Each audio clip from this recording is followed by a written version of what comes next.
ચલો બાળકો, તો હવે આજે આપણે ચેપ્ટર નંબર 6 ની પૂર્ણાહુતિ તરફ આજે જઈશું. બરાબર છે. હવે સ્વાધ્યાયના દાખલા તો બાકી છે નહીં, તો જોઈ લઈએ. તો છેલ્લે આપણે જોયો તો દાખલા નંબર 12. તો હવે જોઈ લઈએ આગળ આપણે દાખલા નંબર 13. રકમ મોટી છે પણ દાખલો નાનો છે.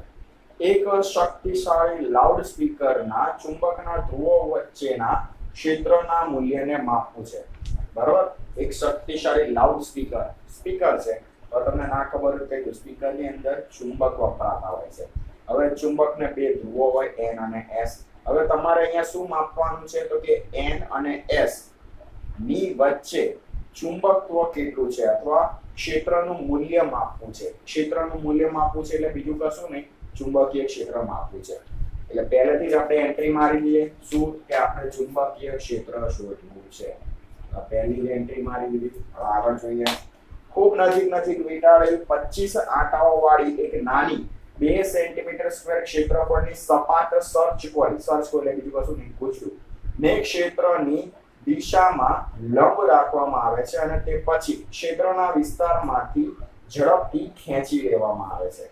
બરાબર છે. હવે 25 આંટા વાળું એક ગુજરું છે. ક્ષેત્રફળ કેટલું છે? 2 સેન્ટીમીટર સ્ક્વેર છે. હવે આ જે ગુજરું છે એને ક્ષેત્રને લંબ ગોઠવવામાં આવે છે.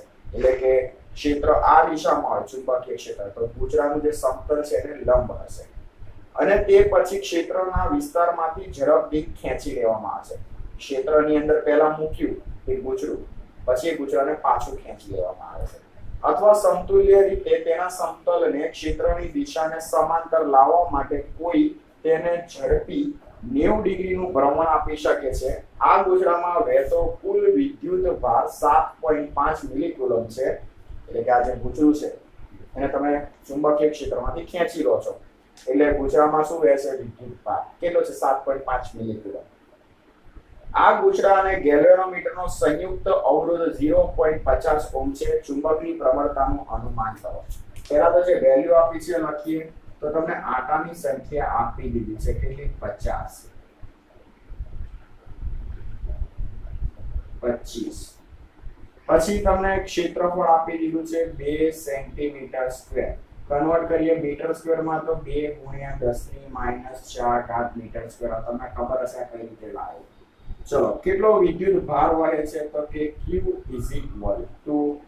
તો 7.5 મિલી છે એટલે 10⁻³ કુલમ હું લખી શકું. સંયુક્ત અવરોધ કેટલો છે? ગુજરા અને ગેલ્વેનોમીટરનો 0.50 ઓહ્મ. તમારે ચુંબકની પ્રબળતા માપવાની છે. હવે તમને યાદ હોય તો આપણે વિદ્યુત ભાર Q, ફ્લક્સનો ફેરફાર અને અવરોધ વચ્ચે સંબંધ દર્શાવતું સમીકરણ મેળવ્યું હતું. તો જુઓ, તો અહીં હેડિંગ કંઈક આ રીતે મારીશું. પ્રેરિત વિદ્યુત ભાર Q is equal to delta phi by R. delta phi એટલે ફ્લક્સમાં થતો ફેરફાર, અંતિમ ફ્લક્સ માઇનસ પ્રારંભિક ફ્લક્સ. તો phi2 minus phi1 છેદમાં R. ચલો હવે સમજો કેવા શું માંગે છે. માની લો કે આ ચુંબકીય ક્ષેત્રની દિશા છે. હવે પ્રારંભમાં ગુજરું એવી રીતે ગોઠવેલું છે કે જેથી ગુજરાનું જે ક્ષેત્રફળ સદિશ છે એ ચુંબકીય ક્ષેત્રને કયો છે? લંબ. એટલે માની લો કે ગુજરું પહેલા આ રીતે ગોઠવેલું હતું. હવે ગુજરાનું આ સમતલ એનો જે ક્ષેત્રફળ સદિશ છે એ આ દિશામાં આવશે અને આ ચુંબકીય ક્ષેત્ર, તો બંને વચ્ચેનો ખૂણો કેટલો થયો? 90. તો પ્રારંભિક ફ્લક્સ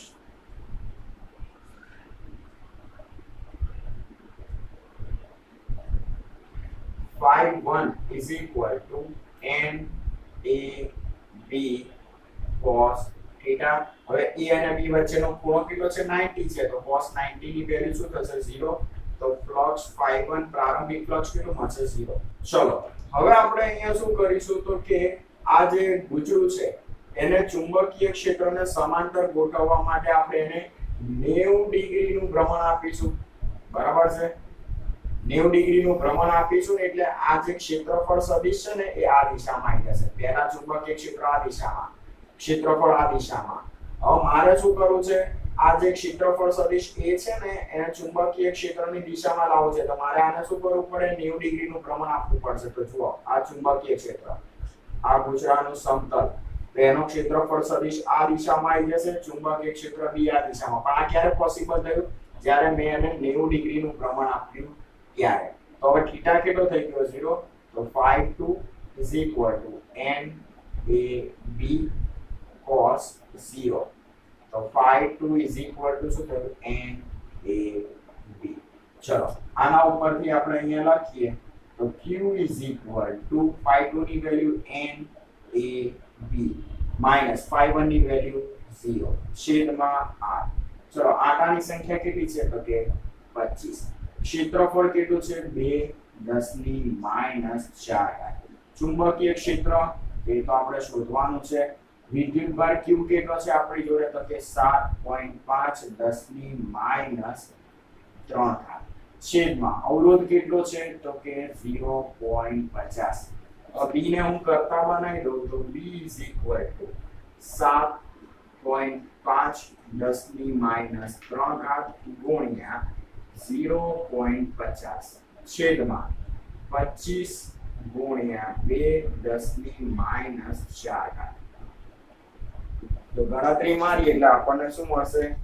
તો ગણતરી મારીએ એટલે આપણને ચુંબકીય ક્ષેત્રનું મૂલ્ય મળશે, બરાબર. તો 7.5 ગુણ્યા 0.50 ભાગ્યા 25 ભાગ્યા 2 એટલે આપણને મળશે 0.075.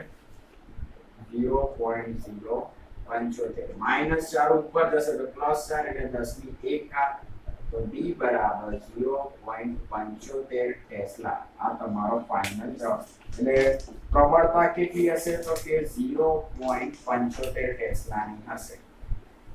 ચલો હવે જોઈ લઈએ આગળ. 14મો દાખલો આપણે નહીં કરીએ કેમ કે તમે જાતે કરી શકશો, બરાબર છે. તો જોઈ લઈએ હવે આગળ દાખલા નંબર 15. તો રકમમાં તમને એવું કીધું છે કે 30 સેન્ટીમીટર લંબાઈ અને 25 સેન્ટીમીટર સ્ક્વેર આડછેદનું ક્ષેત્રફળ પાછા 500 આટાઓની સંખ્યા વાળું અને જેના ગર્ભ ભાગમાં હવા હોય તેવું સોલેનોઇડ 2.5 એમ્પિયર પ્રવાહનું વહન કરે છે. તમારી જોડે શું છે? એક સોલેનોઇડ છે, બરાબર છે. આ સોલેનોઇડ. હવે સોલેનોઇડના આડછેદનું ક્ષેત્રફળ કેટલું છે? a બરાબર 25 સેન્ટીમીટર સ્ક્વેર. એટલે હું શું લખીશ? 25 10 ની -4 મીટર સ્ક્વેર. બીજું તમને લંબાઈ કેટલી આપી છે? 30 સેન્ટીમીટર આપી છે, બરાબર છે. તો કન્વર્ટ કરીએ મીટરમાં તો 0.3 મીટર થશે. પછી આટાઓની સંખ્યા n બરાબર 500 આટા આપી દીધા છે. પાછું સોલેનોઇડ એમાં શું છે? હવા છે. વચ્ચે જે ભાગ છે, વચ્ચેનો અંદરનો ભાગ, કોર વાળો ભાગ, એમાં શું છે? હવા છે. પાછો પ્રવાહ કેટલો પસાર થાય છે? તો કે 2.5 એમ્પિયર પ્રવાહ પસાર થાય છે. આ પ્રવાહને અચાનક 10 ની -30 સેકન્ડના ટૂંકા સમયમાં બંધ કરવામાં આવે છે. કેટલા? ડેલ્ટા t સમયમાં. એટલે કે 10 ની -3 સેકન્ડના ટૂંકા સમયગાળામાં પ્રવાહ બંધ કરવામાં આવે છે. પહેલા પ્રવાહ કેટલો હતો? 2.5 એમ્પિયર. હવે પ્રવાહ બંધ કરી દેવામાં આવે છે એટલે I2 બરાબર શું થશે? 0 થઈ જશે. આગળ જોઈએ. આ પરિપથમાં ખુલ્લી કળ ના છેડા વચ્ચે પ્રેરિત સરેરાશ બેક EMF કેટલું હશે? તમારે શું શોધવાનું? EMF શોધવાનું છે. તો જોઈએ હવે શું થાય છે. સૌથી પહેલા સોલેનોઇડમાંથી જ્યારે I1 પ્રવાહ પસાર થાય છે ત્યારે ઉત્પન્ન થતું ચુંબકીય ક્ષેત્ર શું આવશે? B1. જ્યારે પ્રવાહ I1 વહેતો હશે ત્યારે ચુંબકીય ક્ષેત્ર B1 બરાબર μ0 N1 I1. ચલો, μ0 N1 એટલે કુલ આટા છેદમાં કુલ લંબાઈ ઇન્ટુ I1 થશે. હવે આટલા સમય બાદ પ્રવાહ ઘટાડીને શૂન્ય કરવામાં આવે છે તો ચુંબકીય ક્ષેત્ર શું થશે? 0. હવે 10 ની -3 સેકન્ડ માટે પ્રવાહ I2 બરાબર 0 કરવામાં આવે છે. પ્રવાહ 0 કરી નાખ્યો હોય તો ચુંબકીય ક્ષેત્ર B2 બરાબર શું થશે? 0 થઈ જશે ને. ચલો હવે તમારે શું શોધવાનું છે? ઈએમએફ શોધવાનું છે. તો ઈએમએફ શોધવું હોય તો ફેરેડેનું ઇક્વેશન વાપરીએ. ફેરેડેના નિયમ મુજબ તો આપણી જોડે ઇક્વેશન છે E is equal to minus delta phi by delta t. ચલો માઇનસ ડેલ્ટા phi એટલે શું આવશે? phi2 minus phi1 છેદમાં ડેલ્ટા t. હવે ધ્યાન રાખજો, માઇનસ phi2 ની વેલ્યુ શું આવશે? NaB2 માઇનસ phi1 ની વેલ્યુ NaB1 છેદમાં ડેલ્ટા ટી. પણ આપણને ખબર છે કે B2 ની વેલ્યુ શું છે? 0. તો આખું આ પદ શું થઈ જશે? 0. તો માઇનસ NaB1 છેદમાં delta T. Minus minus plus થઈ જશે. આટાની સંખ્યા, ચલો એ પછી મૂકીએ, પહેલા B1 ની વેલ્યુ મૂકી દઈએ. આ તો Na છેદમાં ડેલ્ટા ટી. B1 ની વેલ્યુ μ0 કેપિટલ N I1 છેદમાં L. ચલો તો n ઇન્ટુ n એટલે શું થશે? n square. તો n square into a μ0 I1 upon delta T into L. ચલો n ની વેલ્યુ છે આપણી જોડે કેટલી છે? તો કે 500 અને એનો સ્ક્વેર. ક્ષેત્રફળ કેટલું છે આપણી જોડે? તો કે 25 10 ની માઇનસ 4 μ0 ની value 4 pi 10 rays to minus 7. I1 ની વેલ્યુ છે 2.5 છેદમાં ડેલ્ટા ટી ની વેલ્યુ 10 રેઝ ટુ માઇનસ 3 અને લંબાઈ કેટલી છે? તો કે 0.3. ચલો ગણતરી મારીએ, થોડી લાંબી છે ગણતરી તો ધ્યાન રાખવું. એ તો 500 નો વર્ગ 2,50,000 ગુણ્યા 25 ગુણ્યા 4 ગુણ્યા 3.14 ગુણ્યા 2.5 ભાગ્યા 0.3. બરાબર, ગણતરી તો બહુ મોટી મળે છે, પણ જો 10 ની માઇનસ 4 છે એટલે આપણે શું કરીશું? ભાગ્યા 10,000 કરીશું. હજી આંકડો મોટો મળે તો 10 ની માઇનસ 7 છે ને, તો ભાગ્યા પાછા 1 ની પાછળ 7 મીંડા એટલે ભાગ્યા 2 4 6 અને 1 આ 7 એટલે તમને મળશે 0.0065. 0.0065. 10 ની માઇનસ 3 ઉપર જશે એટલે પ્લસ 3 એટલે 1 2 ને 3 તો 6.5 વોલ્ટ મળશે. બરાબર છે. ખાસ ધ્યાન શું રાખવાનું કે ભાઈ પહેલા પ્રવાહ વહેતો હતો I1 ને પછી I2 0 કરવામાં આવે તો B2 તો ઓટોમેટિક 0. ફેરેડેનું ઇક્વેશન વાપરો અને ગણતરી મારો. બરાબર, ઓકે. હવે જોઈ લઈએ દાખલા નંબર 16. ચલો જોઈ લઈએ તો કે હવે દાખલા નંબર 16 સરસ દાખલો છે. તો ધ્યાન રાખજો શું કરવાનું છે, કેમ કે દાખલો થોડો લાંબો છે. તો રકમમાં તમને એવું કીધું છે કે આકૃતિમાં દર્શાવ્યા પ્રમાણે એક લાંબા સીધા તાર અને એ બાજુવાળા એક ચોરસ ગાળા વચ્ચેના અન્યોન્ય પ્રેરકત્વ માટેનું સૂત્ર મેળવો. પહેલા તો પરિણામ એ મેળવીએ. તો તમારી જોડે શું છે? એક લાંબો પ્રવાહધારિત તાર છે. આ શું છે? એક લાંબો પ્રવાહધારિત તાર છે. બીજું તમને અંદર શું આપેલું છે? એક ચોરસ લૂપ આપી દીધી છે. બરાબર, હવે એ ચોરસ લૂપની બાજુની લંબાઈ છે a. માની લો કે આમાં પ્રવાહ I વહે છે. હવે અહીંયા શું છે? એક ચોરસ લૂપ છે.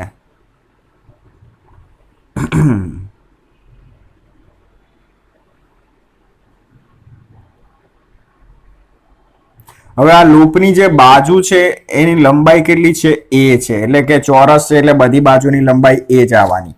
હવે ચોરસ જે છે એની આ બાજુ છે ને એ તારથી કેટલા અંતરે? તો કે x બરાબર b અંતરે છે. બરાબર છે? બરાબર છે. ચલો તો તમારે કરવાનું છે શું? તો કે લાંબા સીધા તાર અને એ બાજુવાળા એક ચોરસ ગાળા વચ્ચેના અન્યોન્ય પ્રેરકત્વ માટેનું સૂત્ર મેળવવાનું છે. અન્યોન્ય પ્રેરકત્વ એનો મતલબ શું? તો તારમાંથી શું પસાર થાય છે? વિદ્યુત પ્રવાહ. અને આ વિદ્યુત પ્રવાહના લીધે થઈને તારમાં શું ઉત્પન્ન થશે? ચુંબકીય ક્ષેત્ર. એટલે આની જે ક્ષેત્ર રેખાઓ છે એ આમાંથી પસાર થવાની, આ લૂપ સાથે પસાર થવાની. એટલે લૂપ સાથે શું સંકળાશે? ફ્લક્સ.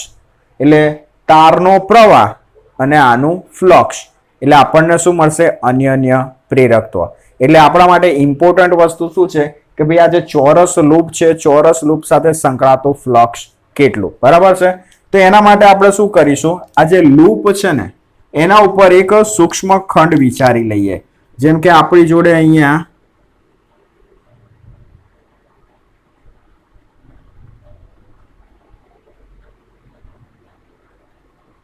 સૂક્ષ્મ ખંડ કે જેની લંબાઈ કેટલી છે, તો કે dr છે, બરાબર. આ જે સૂક્ષ્મ ખંડ છે એની લંબાઈ કેટલી છે, dr છે. તો એની પહોળાઈ કેટલી થવાની, બાજુની લંબાઈ એ જેટલી. હવે તારથી આ ખંડ કેટલા અંતરે છે, તો માની લઈએ કે r અંતરે છે. કેમ કે આપણે સૌથી પહેલા શું કરીશું કે આ જે પ્રવાહધારિત તાર છે ને એ પ્રવાહધારિત તાર વડે આ ખંડ સાથે કેટલું ફ્લક્સ સંકળાય છે એ શોધીશું. પછી આપણે શું કરીશું, સંકલન કરીશું. એટલે આપણને શું મળશે કે ભાઈ આ ચોરસ લૂપ સાથે સંકળાતું કુલ ફ્લક્સ કેટલું. તો સૌથી પહેલા લખાણ લખીએ. આકૃતિમાં દર્શાવ્યા મુજબ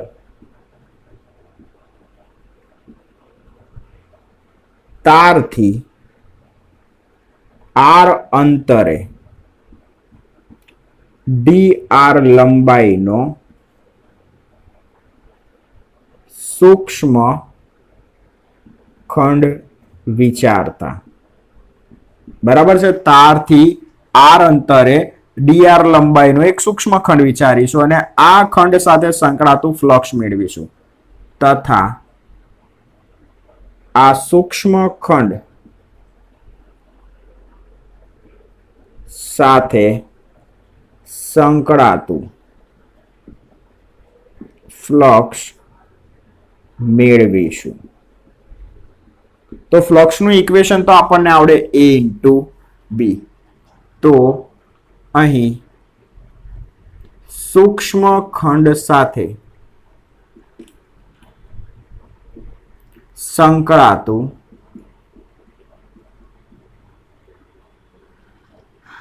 ફ્લક્સ. હવે સીધી વાત છે, ખંડની લંબાઈ સૂક્ષ્મ છે તો સંકળાતું ફ્લક્સ પણ કેવું હશે, સૂક્ષ્મ. A * B, બરાબર છે. A એટલે શું આવશે, આ જે સૂક્ષ્મ ખંડ છે ને એનું ક્ષેત્રફળ, તો એની લંબાઈ કેટલી છે, dr, પહોળાઈ કેટલી છે, a, તો A * dr * B આવશે. હવે પ્રશ્ન એ થાય કે આ B કોનું આવશે, તો આ B એ શું છે, તો આપણી જોડે જે પ્રવાહધારિત તાર છે ને એના વડે ઉત્પન્ન થતું ચુંબકીય ક્ષેત્ર, તો આને કહી દે સમીકરણ 1. અહીં પ્રવાહધારિત તાર વડે r અંતરે ઉદ્ભવતું ચુંબકીય ક્ષેત્ર, બરાબર છે.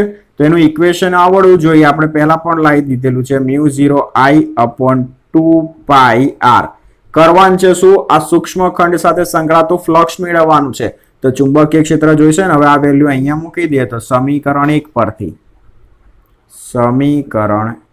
પરથી તો d phi is equal to A into dr μ0I/2πr. થોડું વ્યવસ્થિત લખીએ તો μ0I into A dr છેદમાં 2πr.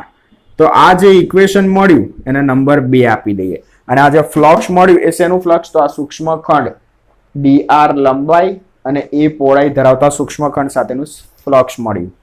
પણ આપણે તો આનાથી થોડું ધરાવવાનું છે. આપણે શું કરવાનું છે, આ જે ચોરસ લૂપ છે ને ચોરસ લૂપ સાથે સંકળાતો ફ્લક્સ મેળવવાનું છે. તો આપણે શું કરીશું, આ જે સમીકરણ મળ્યું ને આપણને 2 એનું સંકલન કરીશું.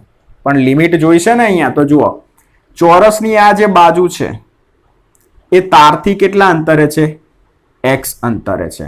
તો પછી આ જે ચોરસ લૂપ છે એની બીજી બાજુ જે છે આ એ તારથી કેટલા અંતરે આવશે, તો આ x તો છે, એની ઉપર બીજું અંતર કેટલું, a.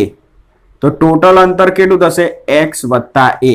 તો આપણે અહીંયા શું કરીશું, x અને x વત્તા a ની વચ્ચે આ સમીકરણનું સંકલન કરીશું. ફરી સમજો, મારે આ સમગ્ર ચોરસ લૂપ સાથે સંકળાતું ફ્લક્સ મેળવવું છે તો સૂક્ષ્મખંડ સાથે સંકળાતું ફ્લક્સ મળી ગયું. હવે ચોરસ લૂપની આ બાજુ તારથી કેટલા અંતરે છે? x અંતરે. ચોરસ લૂપની આ બાજુ તારથી કેટલા અંતરે? તો x વત્તા a. બરાબર છે. તો હું x થી x વત્તા a ની વચ્ચે સંકલન કરીશ ને આ સમીકરણનું, એટલે મને ફ્લક્સ મળી જશે. તો ચલો હવે સમગ્ર ચોરસ લૂપ સાથે સંકળાતું ચુંબકીય ફ્લક્સ મેળવવા સમીકરણ 2 નું x થી x પ્લસ a ની વચ્ચે સંકલન કરતા, બરાબર, બંને બાજુ સંકલન કરો તો સંકલન d5 ઇઝ ઇક્વલ ટુ સંકલન μ0 I ઇન્ટુ a dr છેદમાં 2 r. લિમિટ ખાસ ધ્યાનમાં રાખવાની, લોઅર લિમિટ આવશે x અને અપર લિમિટ આવશે x વત્તા a. ચલો સંકલન d5 શું થશે? એનું 5. હવે d r ની સાપેક્ષે આપણે સંકલન કરવાનું છે, તો 1/r નું જ સંકલન થશે. તો μ0 I ઇન્ટુ a અપોન 2 અચળ સંકલન x થી x વત્તા a 1/r dr. ચલો તો flux phi is equal to μ0 I into a upon 2 1/r. એનું શું થશે? ln r થશે. ln r. લિમિટ આવશે x થી x વત્તા a. હવે r ની જગ્યાએ x વત્તા a મૂકું, પછી માઇનસ કરીને r ની જગ્યાએ x મૂકું, તો μ0 I into a upon 2 ln x વત્તા a માઇનસ ln x. બરાબર છે. ચલો માઇનસ નિશાની છે તો હું ભાગાકારની રીતે લખી શકું, μ0 I ઇન્ટુ a અપોન 2 તો ln x વત્તા a છેદમાં x. હજી થોડું વ્યવસ્થિત લખીએ તો μ0 I into a upon 2 ln છેદ અલગ કરી નાખીએ તો x બાય x વત્તા a વત્તા x, એટલે x x કેન્સલ. તો flux phi is equal to μ0 I into a upon 2 ln 1 plus a by x. આ આપણને શું મળ્યું? ફ્લક્સ. પણ આપણે તો શું શોધવાનું છે? અન્યોન્ય પ્રેરકત્વ. આમ અન્યોન્ય પ્રેરકત્વ તો એને દર્શાવીએ capital M flux phi upon I. તો 1/I આપણે અલગ મૂકીએ, phi ની વેલ્યુ મૂકીએ તો μ0 I into a upon 2 ln 1 plus a by x. તો I કેન્સલ, તો અન્યોન્ય પ્રેરકત્વ મળી હશે. M is equal to μ0 a upon 2 ln 1 plus a by x. તો આપણને આ મળી ગયું અન્યોન્ય પ્રેરકત્વ.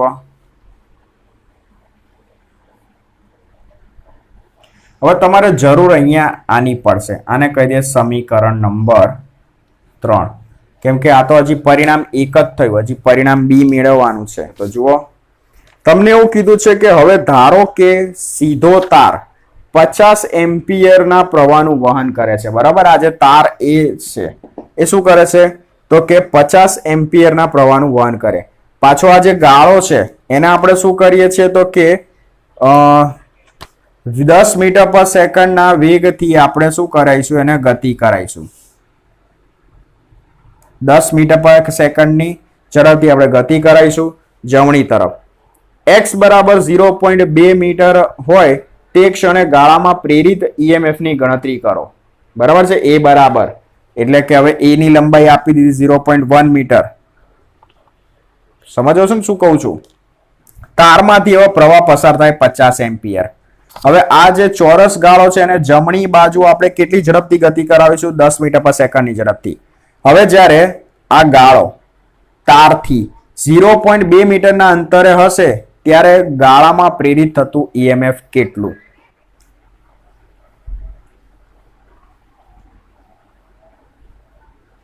ચલો તો હવે શું કરીશું? તો આપણને જે વેલ્યુ આપી દીધી છે મૂકી દઈએ. સૌથી પહેલા તો પ્રવાહ I is equal to 50 ampere. બીજું તમને આ જે ગાળો છે એને V ઝડપથી જમણી બાજુ ખસેડવામાં આવે એટલે V બરાબર તમને આપ્યા છે 10 મીટર પર સેકન્ડ. બીજું પહોળાઈ આપી દીધી છે બાજુની લંબાઈ એટલે કે A બરાબર 0.1 મીટર. હવે આ જે ચોરસ ગૂંચળું છે તારથી x બરાબર 0.2 મીટરના અંતરે હશે ને ત્યારે પ્રેરિત ઈએમએફ શોધવાનું છે. હવે આ સમીકરણ હું બચાવીને રાખીશ, બરાબર છે? ચલો તો સૌથી પહેલા પ્રેરિત ઈએમએફ મેળવવું છે તો ફેરેડે સિવાય આપણો ઉદ્ધાર નથી. તો ફેરેડેના નિયમ મુજબ flux is equal to minus d phi by dt. તો ફ્લક્સનું ઇક્વેશન છે સમીકરણ નંબર 3. તો d by dt flux phi બરાબર mu 0 I into a upon 2 pi ln 1 plus a by x. બરાબર છે? ચલો